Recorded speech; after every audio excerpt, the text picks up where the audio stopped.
तरी सुद्धा सरांनी त्याच्या अगोदर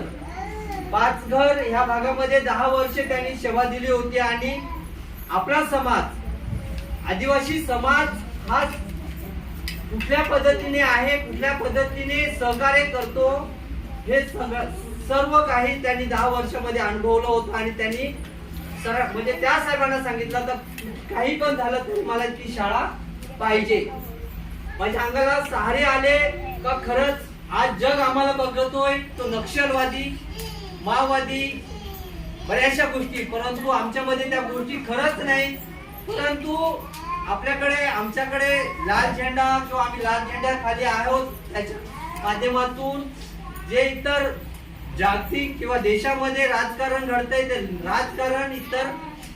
सरकारी अधिकाऱ्यांवर त्या गोष्टी म्हणजे बिंबवल्या जातात आणि आपल्याकडे बघण्याचा दृष्टिकोन लोकांचा अशा पद्धतीचा आहे. तरी सुद्धा सरांनी हिम्मत केली आणि ते आले. आणि एक गोष्ट का आपल्या ह्या शाळेमध्ये स्वयंपाक करण्यासाठी भांडी नाही, कुठल्या गोष्टी नाही, तर त्यांनी त्यांच्या संसारामधून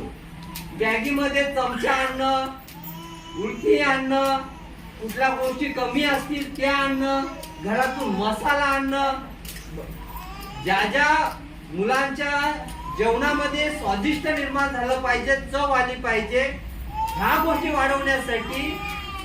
त्यांनी त्यांच्या घरातून, त्यांच्या संसारातून, त्यांच्या घशातून काढून आपल्या मुलांना घातलेलं आहे. हे मी काय आणि दुसरा कोणी करू शकत नाही. आपल्या शेजाऱ्यांच्या घरातला एखादा मुलगा आपल्या जेवणाच्या वेळेत जरी आपल्या घरामध्ये आला तरी आपण त्याला विचारत नाही, परंतु ह्या सरांनी ह्या गोष्टी केल्या त्या सत्य आहेत आणि आज त्याच्यातून भागत नाही. म्हणून त्यांनी आणखीन वेगवेगळ्या डोनर, वेगवेगळ्या माणसांशी संपर्क साधून कनेक्ट राहून